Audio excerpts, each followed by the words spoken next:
Yesterday said although the change in date from the originally scheduled 14th January meeting is inconvenient, there will be two-tack representation to meet up with the Labour Commission.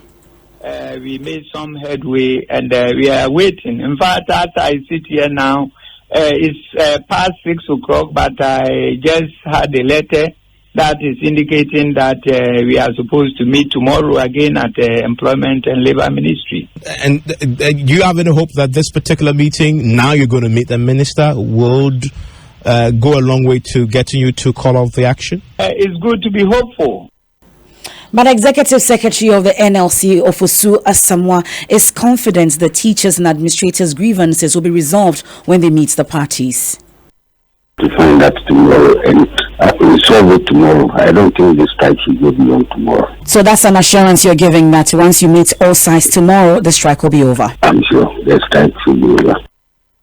You heard there the Executive Secretary of the National Labour Commission, Ofosu Asamoah. We're monitoring that meeting as and when we get the very latest from there. We'll bring you details. Let's head to the Ashanti region now, because prime suspect in a shooting incident at a hotel in Kumasi that led to the death of a restaurant operator is expected to make his maiden appearance in court today.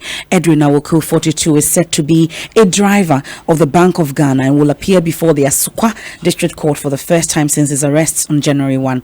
The suspect is said to have shot Comfort Owuswe Free, 46, and now deceased at close range in the chest few hours after the two checked into the Cedar Crescent Hotel in Denyame on New Year's Day. Wife of Ewoku, Belinda Ewoku, is a subject of police investigations after she collaborated with her husband to cover up the crime. Ohiming Teria of our security desk is on the beat and now joins us on the phone with more from the court as we speak. Ohiming, give us the very latest. Yes, Emefa, we are still waiting for the court proceedings to begin, but I'm told the suspect is already in, as well as family members of the late Comfort Owuswe who are here. A while ago, I spoke to the mom, and she says when she meets the suspect, she won't commend him for what he has done to bring grief and to bring crying and to bring worry and sorrow to the family for killing their breadwinner. So for now, we are still awaiting the court proceedings to start here at the Asukwa District Court, Emefa. But whilst we wait, though, what's the talk around this particular issue? Come again, Emefa. I'm asking what the talk is around this particular issue. Yes, in Kumasi, it's been a topical issue for many people because the late Comfort Owuswe Free is a very popular restaurant operator where people eat, and even the security, among the security agencies, the police and the military and the fire service and many more say this is somebody they have been, chatting and then eating from a restaurant and all that. So people are concerned and they want to follow this case, especially in the event that the police have said the wife is also under police investigation. So, yes, many people are talking about it. Well, and that's my colleague Ohiming Teria from the court there, as and when the proceedings begin. I will go back to my colleague Ohiming Teria for the latest. Now, police in the northern region are yet to make an arrest over 2 months since the disappearance of 400 tricycles. The tricycles were allegedly stolen from the Northern Development Authority in Tamale. A youth group in the area linked to the NPP Kandahar boys allegedly forcibly took the tricycles away without the authorities' consent, reportedly on the orders of the regional minister. Dr. Abdul Majid Harun filed a police complaint over the missing bags. He has since been fired by the president. The police says the matter is being investigated. Here's TSP Mohammed Tanko, who is a Northern Regional Police PRO. For the first time in the history of the Ghana Police Service, we are going to have officers fully armed on robust motorbikes, ready to deal ruthlessly with any criminal who would try to use a motorbike as modus. You heard the DSP Mohammed Tanko, Northern Regional Police PR. We've been joined on the phone by MP for Kumbungu, Ras Mubarak. We're grateful for your time here on the Midday News. So this particular issue, it appears that we will not get any closure anytime soon. 400 tricycles disappear. And we are told, you just heard the police, that nothing has been done. No arrest yet has been made. Well, it's quite sad, very, very sad, looking at the fact that the northern region is one of the most deprived areas of the country, and looking at the impact these tricycles would have made on the livelihood of real Ghanaians who would have been the beneficiaries. But I'm not quite surprised. I mean, this is not the first time that things are disappearing into thin air. You would remember in May 2006, under the MPP administration, where we had about 67 cartons of cocaine getting missing, and the police finding it difficult to bring those who are culpable to book. You know, what we suspect is that they have distributed these tricycles to their party apparatchiks, to their party foot soldiers, and they haven't done the distribution in a manner, you know, that is equitable. You know, the MPP has decided, especially this current administration, you know, to do things in violation of existing laws, you know, and I'm not particularly surprised. And the inaction of the administration, you know, in expediting action for those who might have been involved to be brought to book is quite glaring for everyone to see, you know, and I'm hoping that the real Ghanaians would see the true nature, would see the true colors of the MPP. But what's your own learning on this particular issue? I'm sure you've been finding out as well. What have you gathered? Information I've gleaned, you know, from sources within Tamale is that they've been allocated to some groups that were supposed to even be disbanded. You know, these paramilitia groups that are parading within the Tamale metropolis, especially, and harassing people left, right, and center simply because their party is in government. We were told that all of these militia groups would be disbanded. You know, as we speak, they haven't done the disbandment. As we speak, they are using tricycles that are bought for by the state, paid for by the state, you know, and simply handing over to party foot soldiers. And I simply think that, you know, serious heads would have to roll. The minister in charge, you know, would have to give the nation a full account of exactly what has happened and where we are and why this had happened.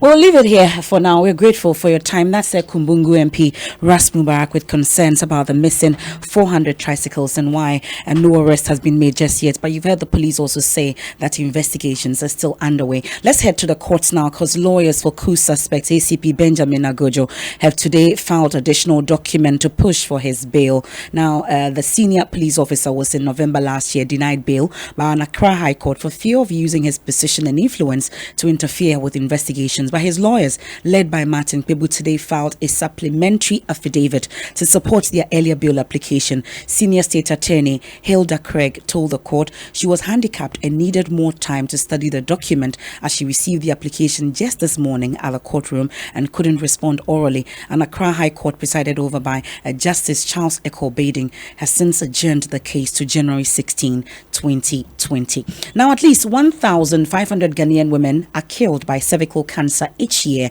simply because they did not report the condition early enough. Sadly, all it takes to avoid death from the condition is a simple screening to enable health professionals detect the disease early. Statistics from the World Health Organization shows that 90% of deaths from cervical cancer happen in low and middle income countries like Ghana. As the world focuses on cervical cancer this month, Seth Kwame Boateng, in his latest documentary Cervix in Crisis, takes us on a journey into the lives of some women dying of the disease. Here are excerpts.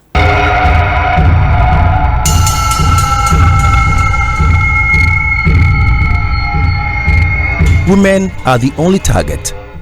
For all the cancers, in fact, the one that we should not even get is the cervical cancer, because it moves from one stage a long time before another stage.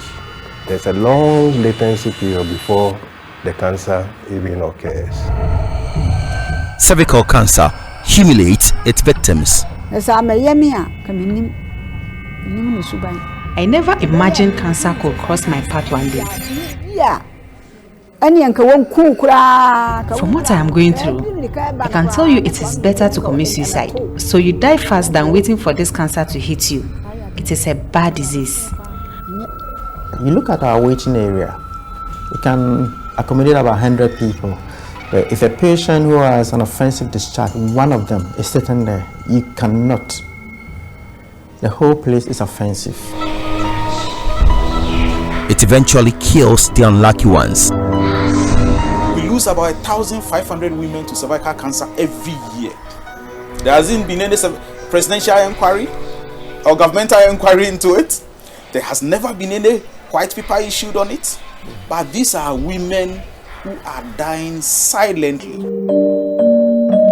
It leaves families poor, shattered, and scattered. I am afraid my wife will die, and I will not see her again. But a little vigilance and early screening can spare our women all this hassle and pain. For the cervical cancer patients, what I can say, if you see 100 of them, about 80 would have come in for an advanced stage. And by that I mean they come in at a time when they are no more curable. It can kill you. Here are stories of survival, pain, misery, and death. Deaths which could have been prevented.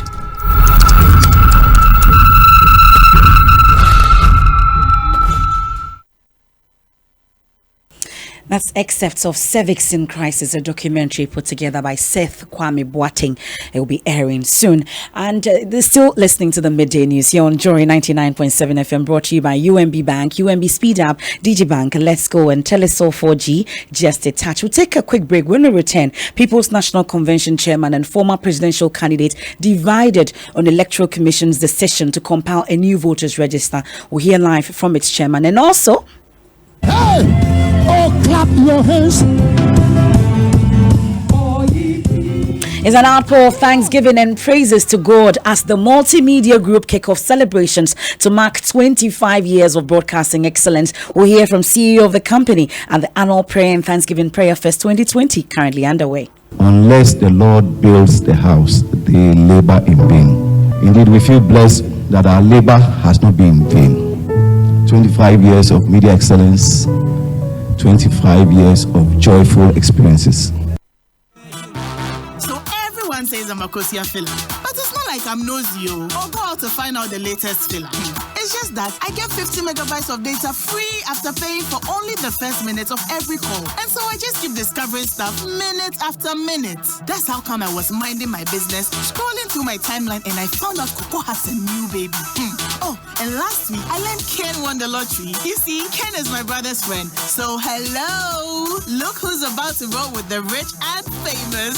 Enjoy even more value with MTN Free After One. You only pay for the first minute of your call on MTN Free After One, and the rest is free. Plus, you enjoy free 50 megabytes worth of data to browse your favorite sites. Compare where, compare there. So dial *315# to sign up. We pay for you everywhere you go. Terms and conditions apply.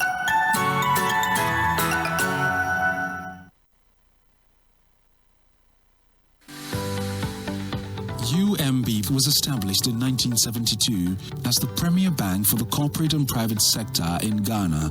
From our very beginning, as the only Ghanaian bank serving all categories of businesses, we set a standard for excellence and innovation. Over the past 45 years, we've built a financially healthy and strong bank, demonstrated our commitment to our customers and to growing businesses, and exhibited originality and innovation at every turn.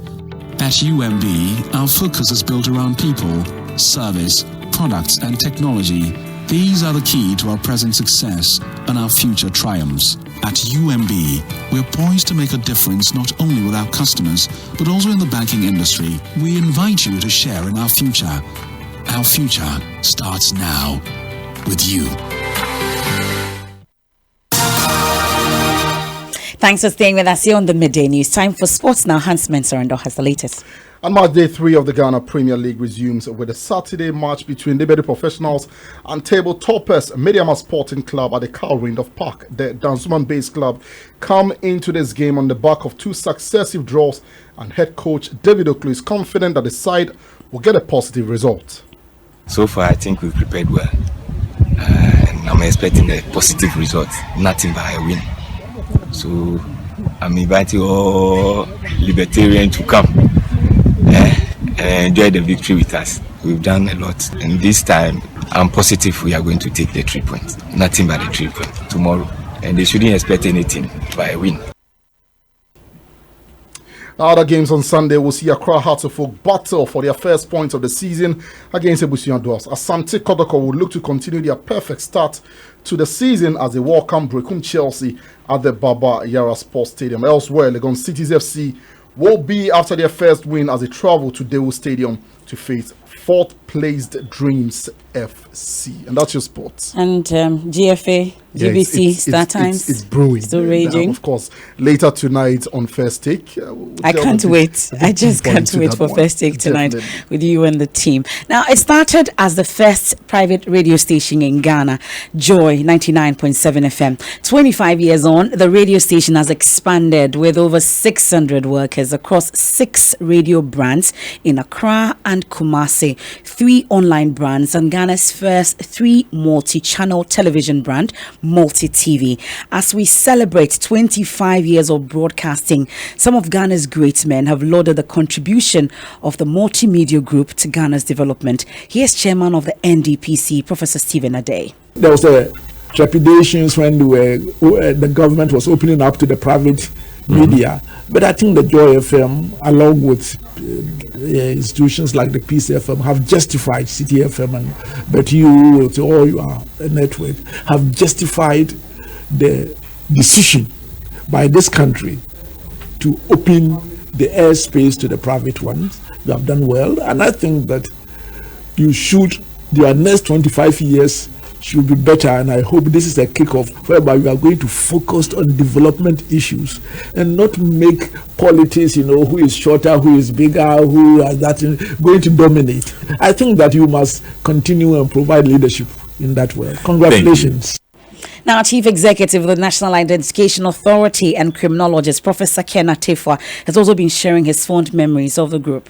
The umpteen times I had interviews with Komla Dumor, the late. I remember when he had filed a complaint against SNIT and against some powerful persons in society, alleging all kinds of malfeasance and corruption. And I was then chief investigator and director of operations at Shraj. And we went down the whole road and did the investigations, did the hearings under my then boss, Mr. Justice Emil Short. It clenched my conviction then that this was a station that was poised to help elevate this country to the highest levels when it comes to integrity. And I think by and large, Joy FM and the multimedia group has lived up to the billing, to the standard that was set by Komla Dumor and ably followed by Kojo Opon Kroma and Bernard and all the other great people. Then I want to congratulate Joy FM on this significant milestone. You are one of the greatest blessings to freedom of speech on this continent. And as an ardent human rights person, this is one of those places that I see as not just the hackneyed phrase, a center of excellence, but a sincere center of excellence. And I congratulate you.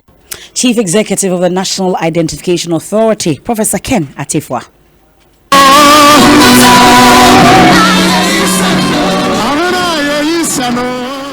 Sounds of praises and thanksgiving from staff of the multimedia group who have been marking the beginning of a series of events to celebrate 25 years since the company was established. With grateful hearts and one voice, the staff led by CEO Kwesi Twum have been appreciating the goodness of the Lord throughout the 25 years of the media group's existence. It's been over 2 decades of impacting society, causing change and leading the media landscape.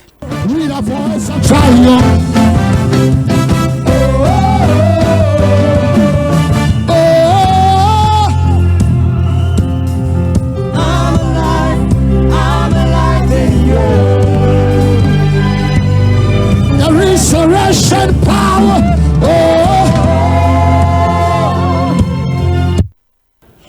Now, present staff, alumni, pioneers, clients, and business partners, and they've been sharing in the major milestone chalked by the company. We can hear from CEO Kwesi Twum.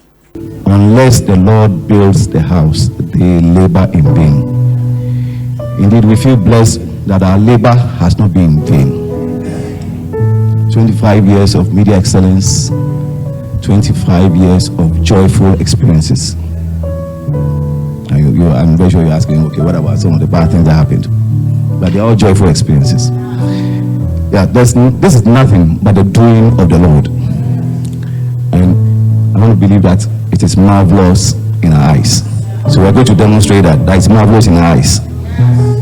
Energy, passion. Okay. The word of God concerning our lives has never failed. God has made us a wonder, as Reverend Anson said. I met him maybe 25 years ago. Young man, full of energy. I thought I was a young man then, and I see that. So God has made us a wonder. So I want us to let the whole world know that we are proof of His goodness. What did I say? No, I'm sorry, no, not that part. The whole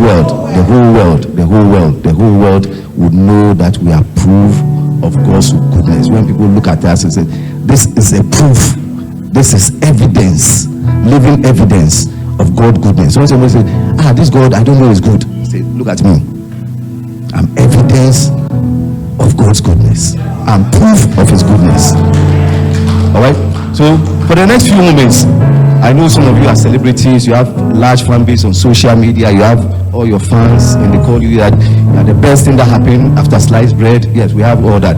Okay, but we are going to cast away all our crowns this morning. Our celebrity status, our titles, our positions, our fan base, we're going to put all that aside. And we're going to embrace this opportunity to come before the Lord with all our praise. That's our Chief Executive, Kwesi Chum. My colleague, Komla Adom, is at the Kokomlimli branch of the Victory Bible Church, and the General Overseer of the Victory Bible Church, Bishop Takia Boy, has been speaking just before we came on air. Komla, bring us up to speed on what we've missed so far. Well, Emefa, I must tell you that, those of you who were not here, sad news for you. You missed so much because this was an emotional gathering, I have to say. A reunion, of course, for the pioneers and alumni of the multimedia group. Everybody was here, staff of the company, executive management, and we were unanimous in our thankfulness to God.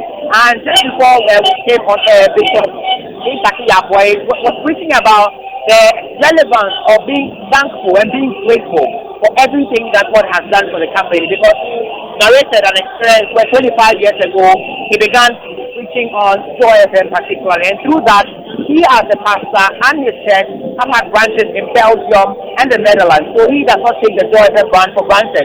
And this testimony is not limited to just Bishop Takia Boy. There are many other individuals here at this moment who have similar success stories of the impact the multimedia group has had on their lives and that of their families. So those who are not here, sad news, but this, I'm told, marks the beginning of a year-long series of activities to celebrate 25 years of impacting lives, influencing society, influencing the discourse, and leading the media space in Ghana. The excited Komla Adom there, bringing us up to speed on the prayer and thanksgiving service currently underway at the Kokomlimli branch of the Victory Bible Church, and the hashtag is Grateful Hearts. And what are people talking about, Mapitso? All right, so people are talking about hashtag Joy at 25, and Alejandra says, congratulations Joy FM on your silver jubilee. I remember the earliest voices. As Mamali said, good friends we've had and good friends we've lost along the way. Rest in peace to Dusty, Komla and Nanaya Dodu, who have taken the lead into eternity. Congratulations again, Joy FM. You have served Ghana with devotion over the years. And this one is from Ed Ezra, who says, well done, Multimedia. You have done extremely well in the media space in Ghana. And Sodra Rex also says, Multimedia, congratulations, more blessings and more dedication. And that's it for the midday news. So there's more news when you log on to myjoyonline.com. Hashtag Grateful Heart is on. Dr. Mensel Chabil has living word. Please stay.